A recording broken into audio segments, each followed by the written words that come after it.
Will Zoro kill Kaido? Let's talk about it. And I made a couple of videos about this. Well, made mention in a few other videos. Specifically, I believe when I talked about Yamato's potential devil fruit and about should Momonosuke age. And I'll leave those in the description below if you guys want to watch them.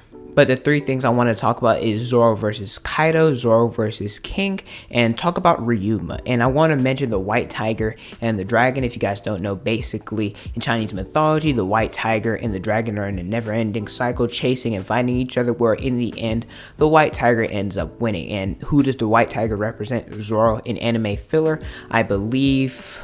During Wano, like the early parts, Zoro, he fought against a white tiger that was portrayed to be him because it had the scar over the eye and a sword in its mouth. And also in a cover page or cover spread, something like that, Oda, he did draw the Straw Hats, their animals or their spirit animals, and Zoro was portrayed to be a tiger. And in the recent One Piece chapter, we have Zoro breaking out of the little bandage tomb thingamabob that Sanji did, and he ended up hitting King with a purgatory oni-giri. I'm starting to think that that's Oda's favorite Zoro attack because he used it like 3 times in this arc. But we know that Zoro, he fights the second strongest, and I'm gonna be honest with you, in terms of story, it makes sense that Zoro is the one to fight King. He's the first commander, Zoro's the first commander, the vice captain of each crew, I guess you could say.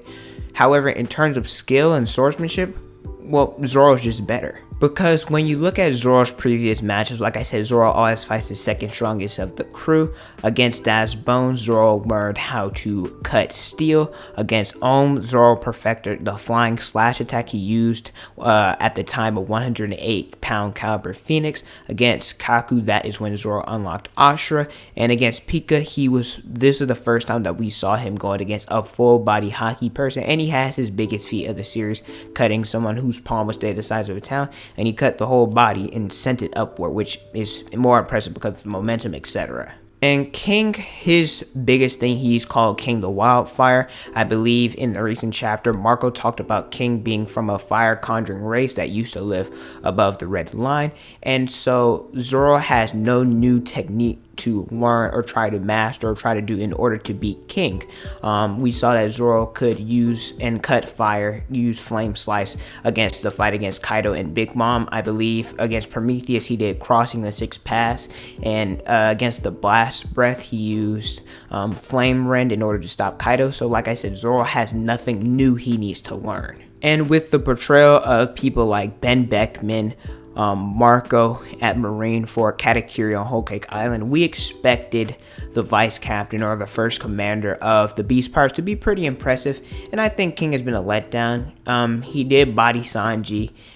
He did knock the Big Mom pirates off of the ship, and I guess King, he has he knows what's going on and that Zoro was fighting and he fought Kaido, so he knows that Zoro has some form of strength and that Zoro's a big and important and dangerous person, so King has respect for Zoro.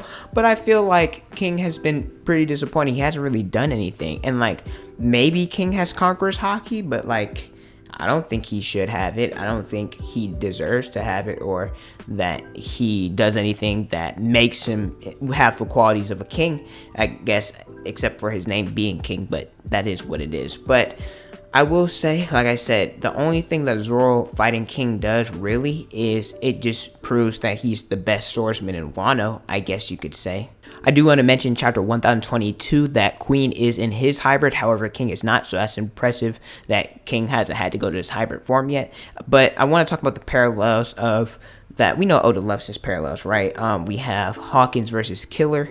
We had a Killer who was on the rooftop with Law, Luffy, and them, and now he's the right hand of Kid. However, he's not fighting Big Mom or Kaido, he's fighting someone, an underling, and the same is happening to Zoro. Zoro was on top of the rooftop, however he is now fighting an underling of Kaido. I want to talk about the relationship or potential relationship of Ryuma and Zoro, and in BDA Law's comment section I talked about the one-shot monster. If you guys know who that is, it's about Ryuma, and some people are getting mad at what I said. I was a little bit off. I hadn't read the one shot in a minute, so my memory is a little bit scattered, but I'll post it on here to show you guys I'm not lying, but it still has reference to what I'm about to say. Basically, in the one shot, Ryuma, he was searching for a strong or the greatest swordsman who he believed, or he was told, went by the name of the king, so he was searching for him so he could beat him. However, the swordsman who went by the name of the king was actually Ryuma himself, that the people that he had saved called him the king. And we all know that Ryuma, he ended up cutting and slaying a dragon over the capital, and that is how he became famous. And Zoro and Ryuma, they've had a special relationship, a little weird relationship. You know, it's kind of funny how Zoro, when he beat Ryuma at Thriller Bark and got his sword, Kiyama was like, hey, how'd you get that sword? And every time somebody makes mention to the sword, he's like, hey, you stole that, or how'd you get that sword? But I find it funny. But Zoro, he also cut a dragon. He beheaded it at Punk Hazard. He didn't get the recognition and didn't become a legend like Ryuma did. Granted, he didn't do it in front of anybody but his crew, but it is what it is. And also Ryuma and Zoro, they actually look alike in their drawing. Well, at least early Zoro and early Ryuma. Well, I guess in the one shot, because he created One Piece right a little bit after, so his early drawing, obviously his drawings in 2021 aren't going to be the same as they were in the 90s. So yeah, they look the same in the past, and they still do a little bit now. Ryuma is a member of the Shimosuke clan. If you guys don't know what that is, you know that the village that Zoro trained under was Shimosuke village, and Zoro's sensei, I believe his name was Kuroshiro or Kuoshiru, something like that. I apologize if I mispronounced his name, but that was Zoro's sensei. So could Zoro, I don't know, have ties to the Shimosuke clan? And like I said earlier, Oda, he loves parallels. However, he does not 100% follow them. And so in the one-shot monsters, the king that Ryuma was searching for and wanted to challenge in this version of One Piece, it could be how Zoro went to go challenge King. And then in order to become famous and have his name reach the heavens, have Mihawk acknowledge him, and have everybody know who Roronoa Zoro is that he could go to the sky and slay and behead Kaido, who is a dragon over the capital. And they've referenced Kaido's death a bunch of times, specifically talking about his intro when he was introduced, when he was falling from the Sky Island, talking about how he wished for death and how he was captured, stabbed, and it didn't work, and that he broke free. So Kaido, he has to die. The different moments that was hinted at Kaido's death was Zoro. There was a little speech bubble talking about I don't know if it was Kaido or Orochi. I'm pretty sure it was Kaido, but taking Kaido's head during Yasuo's execution, it was right above Zoro's head. Also, his interaction with Queen, Zoro said, hey, I came here to fight the strongest creature and defeat him and take his head. I believe that was chapter 997. Ashura Doji, he talked about, hey, the battle's not over until we sever his windpipe or sever his head. I also believe in the anime version, when Kid and Luffy were arguing, it was a little bit of filler, but it still references the story. Zoro, while they were arguing, he's like, hey, I'm gonna go take Kaido's head. And there was also Zoro eating out of a bowl, eating Odin, and he had, I believe on the bowl it had like a picture of a dragon, so that could be referencing Zoro fighting Kaido again or defeating him. During this, well, not necessarily this arc, but I want to specifically talk about it. We know Zoro and Luffy, they do a lot of things together. They recover at the same time. They have relationships with Odin's kid, Luffy with Momonosuke, and Zoro with Hiyori. They fought together, eat together, etc. Luffy doesn't kill, and in order to win, we have to take down and kill Kaido.